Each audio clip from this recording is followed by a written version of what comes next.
once spake Zarathustra as the highest and deepest book in existence, a statement which stretches critical altimeters and credulity alike. As if this isn't enough, there follow chapters headed, Why I Am So Wise, Why I Write Such Great Books, and Why I Am Destiny, in which he advises against alcohol, endorses oilless cocoa, and commends his bowel habits. The bombast and self-absorption of Zarathustra were reappearing with a vengeance, in Mania. In January 1889, the end came. While walking down a street in Turin, he collapsed, flinging his arms tearfully around the neck of a horse which had just been whipped by its driver. Nietzsche was assisted to his room, where he wrote postcards to Cosima Wagner. I love you, Ariadne, the King of Italy. My beloved Umberto, I am having all anti-Semites shot. And to Jakob Burckhardt, signing himself Dionysius.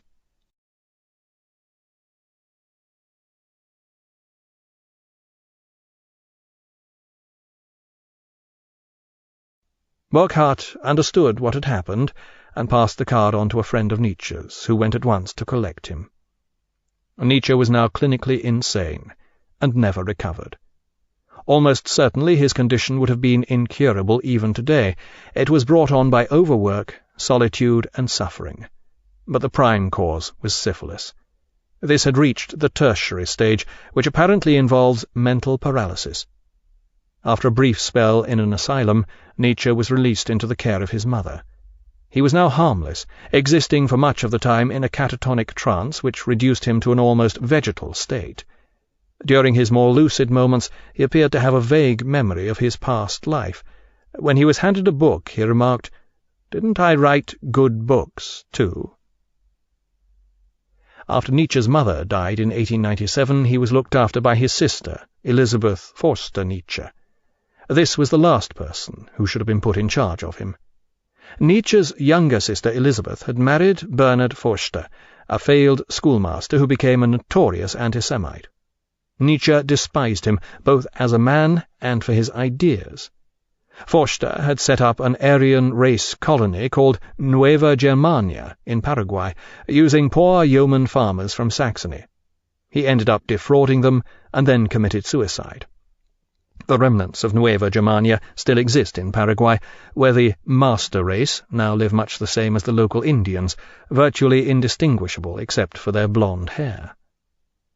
When Elisabeth returned to Germany and took charge of her insane brother, she was determined to turn him into a great figure. She moved him to Weimar because of its elevated cultural associations with Goethe and Schiller, with the aim of establishing a Nietzsche archive.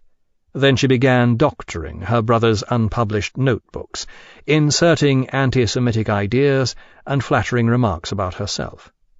These notebooks were published as The Will to Power, which has since been purged of this rubbish by the great Nietzsche scholar Walter Kaufmann to produce what is arguably Nietzsche's greatest work. This book is continued on Disc 2.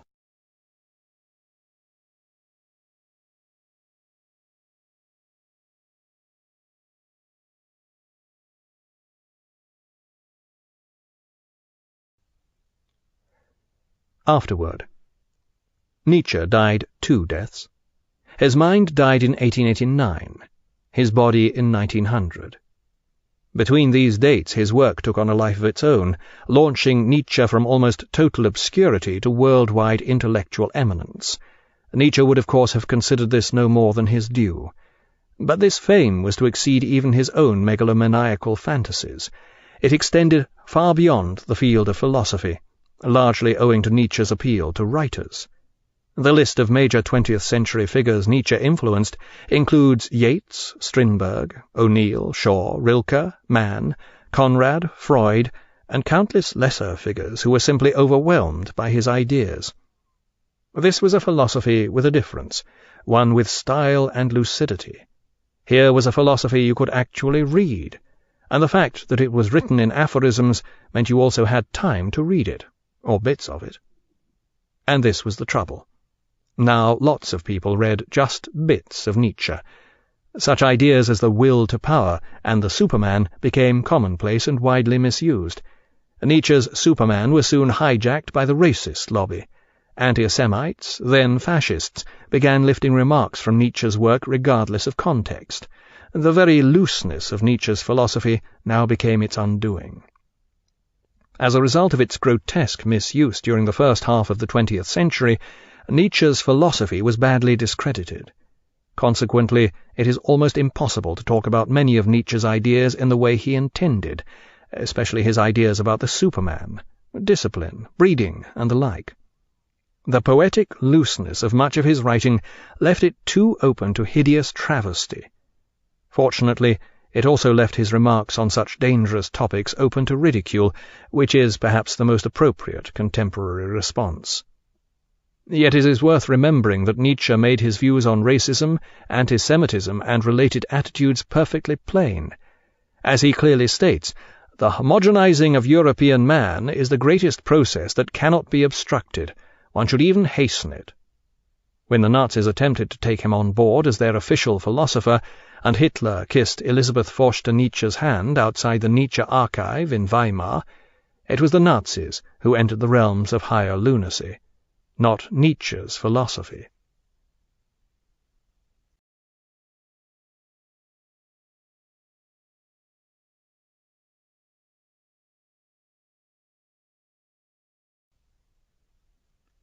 Nietzsche's key philosophical concepts.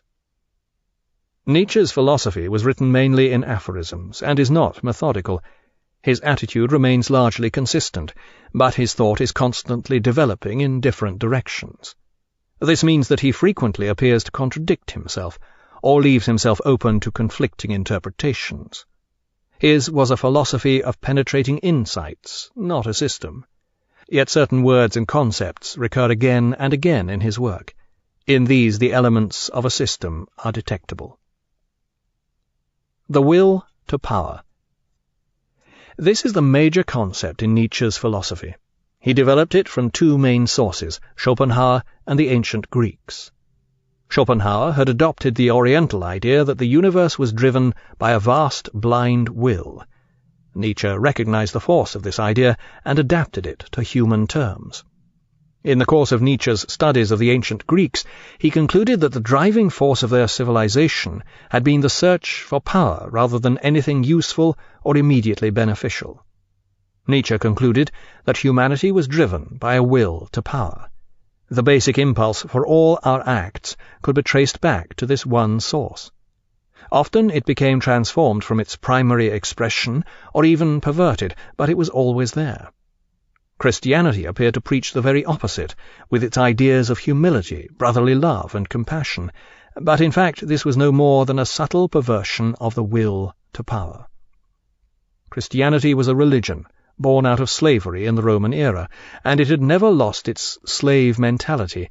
This was the will to power of slaves, rather than the more recognizable will to power of the powerful.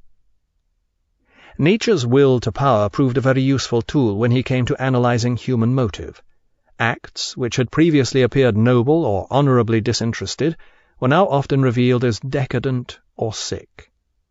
But Nietzsche failed to answer two main objections.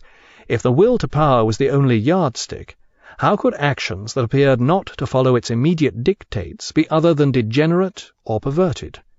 Take, for instance, the life of a saint or an ascetic philosopher such as Spinoza, whom Nietzsche admired. To say that the saint or ascetic philosopher was exercising his will to power on himself was surely to render the concept so flexible as to be almost meaningless. Second, Nietzsche's notion of the will to power was circular.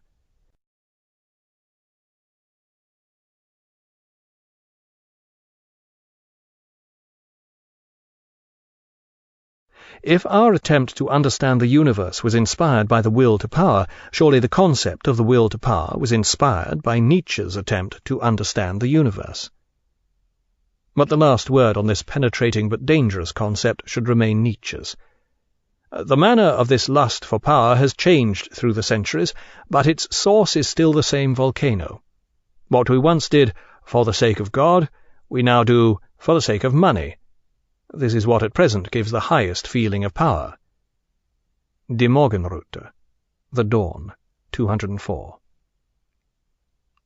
Eternal recurrence. According to Nietzsche, we should act as if the life we are living will go on recurring forever. Each moment we have lived through, we will have to relive again and again for eternity. This is essentially a metaphysical, moral. In January 1889, the end came.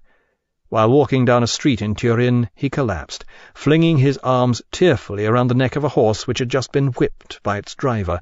There followed chapters headed, "Why I Am So Wise," "Why I Write Such Great Books," and "Why I Am Destiny," in which he advises against alcohol, and Nietzsche was assisted to his room, where he wrote postcards to Cosima Wagner. "I love you, Ariadne," the King of Italy. "My beloved Umberto, I am having all anti-Semites shot," endorses oilless cocoa, and commends his bowel habits. The bombast and self-absorption of Zarathustra were reappearing with a vengeance in Mania. Spake Zarathustra as the highest and deepest book in existence, a statement which stretches critical altimeters and credulity alike. As if this isn't enough,